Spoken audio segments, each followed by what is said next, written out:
વિદ્યાર્થી મિત્રો, ધોરણ 12 પ્રકરણ 11 આમાં આપણે 11.2 સુધી જોયેલું. આજે 11.2થી આગળ આપણે વાત કરવાના છીએ. સમતલ વિશે વાત કરીશું. તો સૌથી પહેલાં તો સમતલનું સદિશ સમીકરણ અને કાર્ટેશિયન સમીકરણ થોડું સમજી લઈએ. ઉગમ બિંદુથી અંતર અને કોઈપણ બિંદુથી અંતર પણ સમજી લઈએ અને બીજા કેટલાક દાખલાઓ જોઈએ. તો સૌથી પહેલાં વાત કરીએ, ધારો કે આ કોઈ એક સમતલ છે. આ સમતલ એક બિંદુ એ બારમાંથી પસાર થાય છે. આ સમતલનો આ એક અભિલંબ આપેલો છે. અભિલંબ એટલે સમતલના કોઈ પણ બિંદુએથી તમે લંબ હોય એ સમતલનો અભિલંબ થશે. અભિલંબ ઘણા બધા મળે છે, અહીં મળે, અહીં મળે, અહીં મળે, અહીં મળે, અહીં મળે, બધા સમતલના અભિલંબ મળે છે. હવે અહીંયા આગળ વાત કરું છું, સમતલનું સદિશ સમીકરણ મારે સૌથી પહેલાં વિચારવું છે. તો આ એ સિવાય કોઈ બીજું બિંદુ પી છે અને પીનો સ્થાન સદિશ આર છે. એટલે કે સમતલ એ બારમાંથી પસાર થાય છે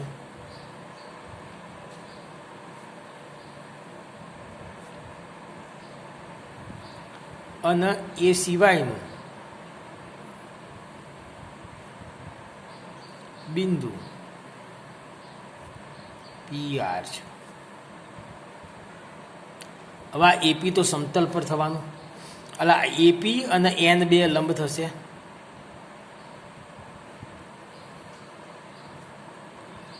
આ એન છે એ અભિલંબ છે, એટલે સમતલના લંબ છે, એટલે એપી એ સમતલીય છે. તો એપી અને એન લંબ બને છે. હવે એપી ને એન લંબ તો AP dot n is equal to 0 થાય. એપી એટલે તો શું કે ભાઈ આર ઓછા a dot n is equal to 0. માટે r dot n minus a dot n is equal to 0 થાય. માટે r dot n is equal to a dot n આ સમતલનું સદિશ સમીકરણ છે. આર બરાબર હું જો એક્સ વાય ઝેડ લઉં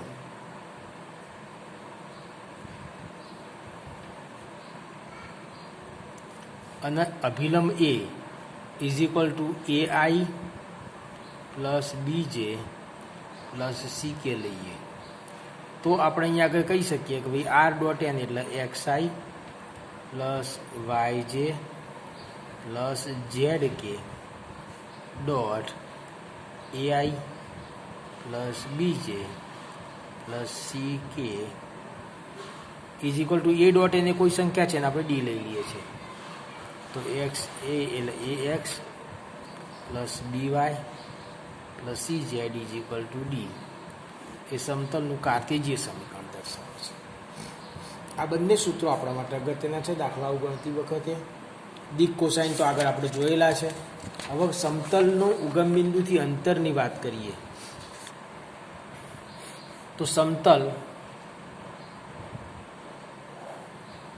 એ x plus b y plus c z minus d equal to 0નું ઉગમ બિંદુથી અંતર,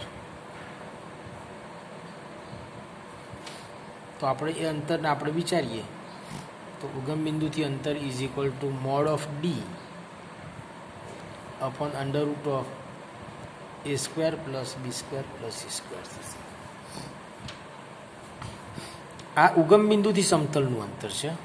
હવે કોઈ બિંદુ દાખલા તરીકે આપણને આપેલું છે x1 y1 z1.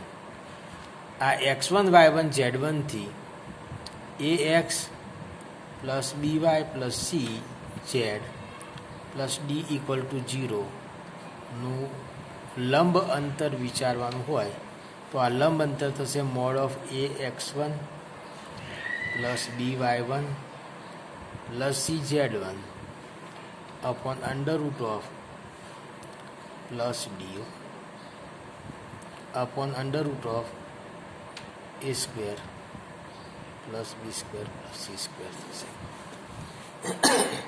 એટલે કોઈ પણ બિંદુથી અંતર પણ આપણે આ રીતે વિચારી શકીએ છીએ. હવે આપણે દાખલાઓ વિશે થોડી વાતો કરીશું. તો 11.3નો પહેલો દાખલો લઈએ છીએ જે આ પ્રમાણે છે. જરા ધ્યાનથી જોજો, સમજીએ. 11.3 દાખલા નંબર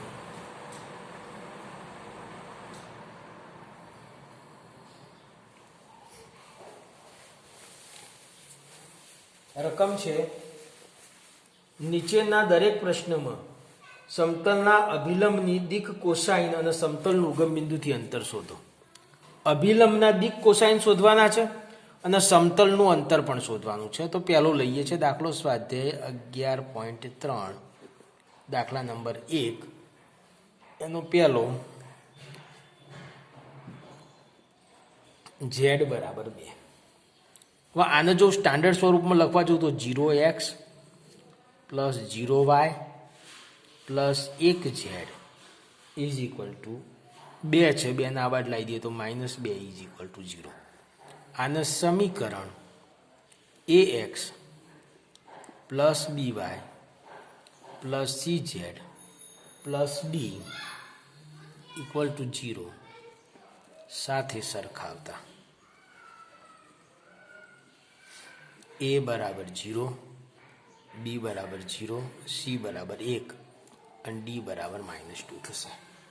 હવે અહીંયા આગળ જે દિક આપણે દિક કોસાઇન શોધવાના છે સમતલના અભિલંબના, તો અભિલંબના ઘટકો વિચારીએ તો a બરાબર 0, b બરાબર 0 અને c બરાબર 1 છે. અને અભિલંબના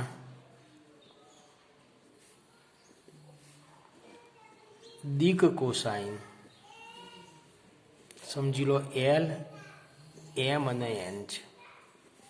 અભિલંબના દિક કોસાઇન L, M અને N હોય તો L એટલે પહેલો ઘટક તો a/√a²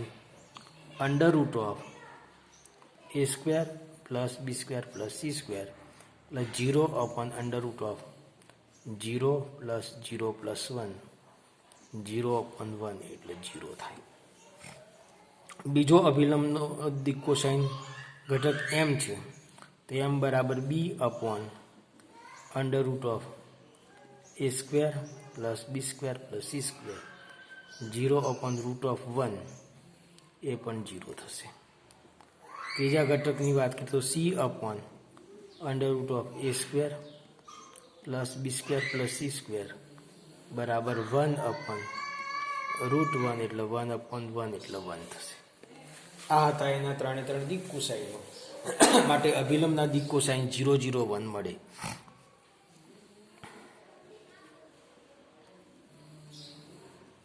અભિલંબના દિક કોસાઇન 0, 0, 1 મળે છે. હવે આનું ઉગમ બિંદુથી અંતર, જે ઉગમ બિંદુથી લંબ અંતરની વાત કરીએ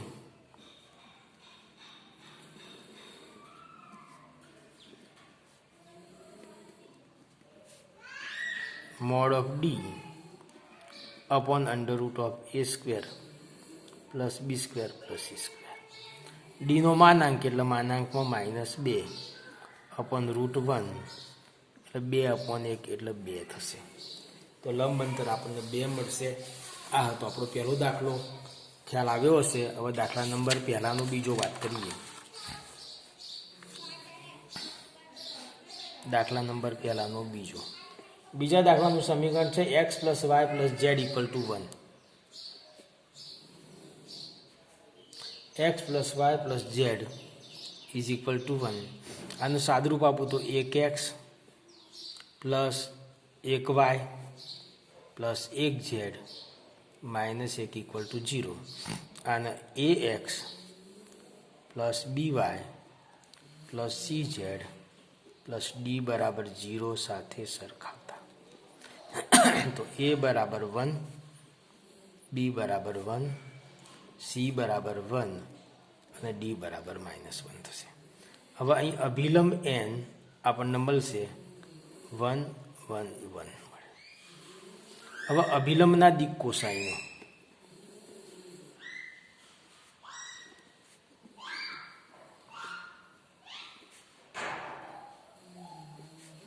L, M અને N છે. તો પહેલો ઘટક L is equal two a/√a² plus b² plus c². a એટલે 1, √1 નો વર્ગ 1, 1 નો વર્ગ 1 અને 1 નો વર્ગ 1 તો 1/√3. હવે બીજો ઘટક લઈએ છીએ એમ, તો એમ બરાબર b upon under root of a square plus b square plus c square. B ઘટક પણ 1 છે, અંડર રૂટ ઓફ 1 વત્તા 1 વત્તા 1, તો 1 અપોન રૂટ 3 થશે બીજો ઘટક પણ. દિક કોસાઇનનો ત્રીજો ઘટક છે c upon under root of a square plus b square plus c square, તો 1 upon under root of 1 plus 1 plus 1 is equal to 1 upon root 3. તો આ એલ, એમ અને એન આપણને મળી ગયા, જે દિક કોસાઇન છે. માટે લઈ શકીએ અભિલંબના દિક cosine 1 upon root 3, 1 upon root 3, 1 upon root 3 છે.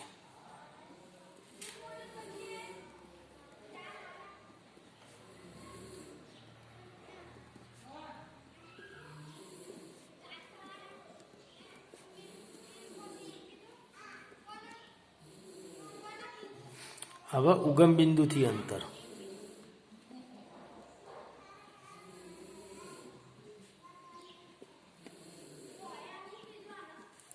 ઉગમ બિંદુથી લંબ અંતર એટલે mod d upon under root of a square plus b square plus c square.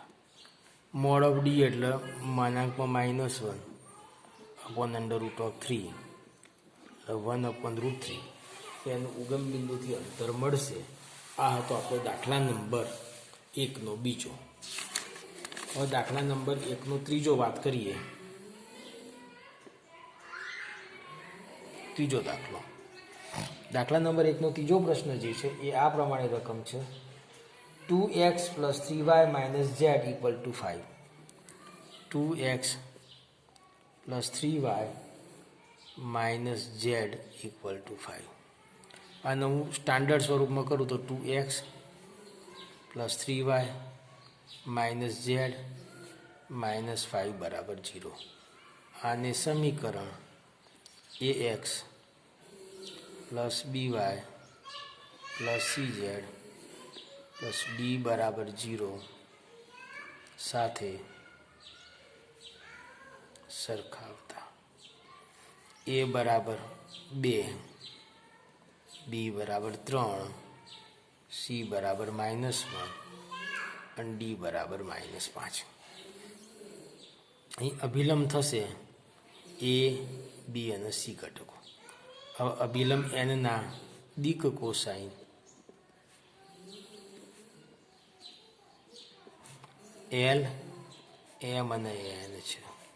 તો એલ ઘટક લઉં તો a upon under root of a square plus b square plus c square, એટલે 2 upon under root of a square એટલે 2નો વર્ગ, બી square એટલે 3નો વર્ગ, સી સ્ક્વેર એટલે -1નો વર્ગ. તો શું થશે 2 અપોન અંડર રૂટ ઓફ 2નો વર્ગ 4, 3નો વર્ગ 9, -1નો વર્ગ 1, એટલે 2 અપોન રૂટ 14. આ આપણને એલ મળશે. હવે આપણે એમ વિશે વાત કરીશું. બીજો ઘટક એમ બરાબર b upon under root of a square plus b square plus c square. B એટલે બીજો ઘટક 3 છે અપોન રૂટ 14 આવવાના. ત્રીજો ઘટક એન લઈએ છીએ તો એન બરાબર c upon under root of a square plus b square plus c square. ત્રીજો ઘટક છે -1 upon under root a square plus b square plus c square એટલે 14. માટે દિક કોસાઇન 2 અપોન રૂટ 14 પછી 3 અપોન રૂટ 14 અને -1 અપોન રૂટ 14 છે. હવે ઉગમ બિંદુથી લંબ અંતર.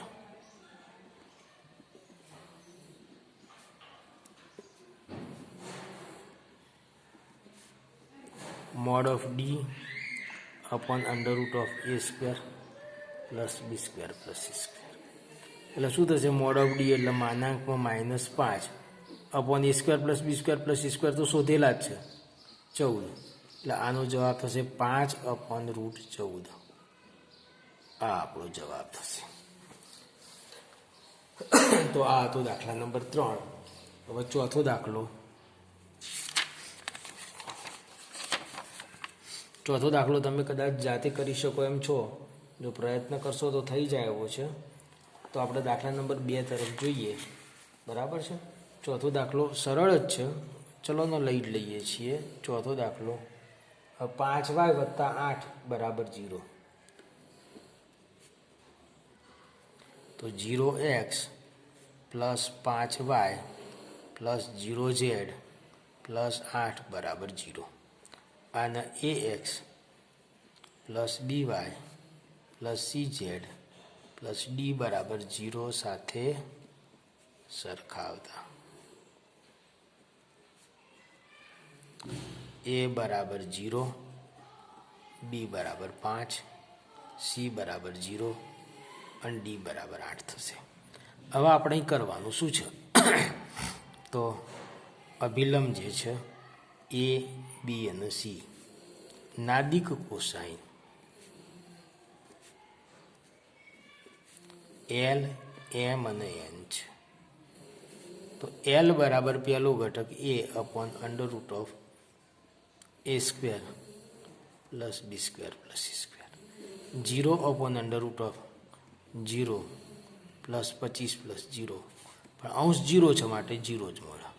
M 5/√0 + 25 + 0, તો 5/√25 = 5/5 = 1 થશે. ત્રીજો ઘટક N બરાબર c/√a² + b² + c², 0/25 માટે દિક કોસાઇન 0, 1 અને 0 મળે છે.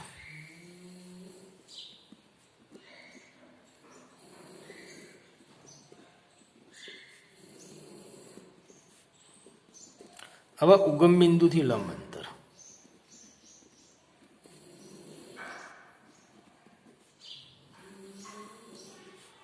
|d /√a² + b² + c². d કેટલો છે? તો કે ભાઈ 8, મોનાંક 8 એટલે 8 જ થશે. √25, તો 8/5 આ આપણું અંતર થશે. જવાબ આવશે 8/5 ઉગમ બિંદુથી અંતર થઈ ગયું. તો આ હતો દાખલા નંબર 1 આખો આપણો. હવે દાખલા નંબર 1 પછી દાખલા નંબર 2 નેક્સ્ટ લેક્ચરની અંદર લઈએ છીએ.